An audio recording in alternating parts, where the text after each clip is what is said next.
Oh, you are here. Yes, I have intercom. Can I share a Bible verse, ma'am? Yeah. I'm sharing John 3:16 on Holy Bible, in Holy Bible, ma'am.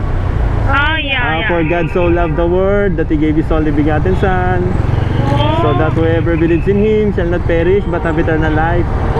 Yes, I'm sharing it for... Amazing. I hope I deliver it to you in English. Because my English, ma'am, is consumable. Di ma'am, nag-share kasi ako ng Bible verse sa mga pasahero. Okay lang ba, ma'am? Kuya. John 3:16 lang, ma'am, kung narinig nyo na yun. Narinig nyo na, ma'am? Oo.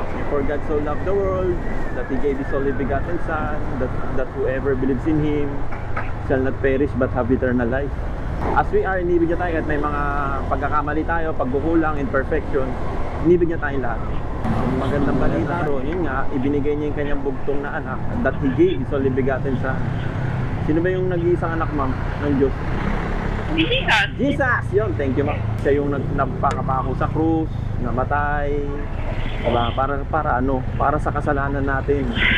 Kailangan natin i-receive sa buhay natin at sa puso. Do you accept Jesus Christ, ma'am, as your Lord and Savior, ma'am?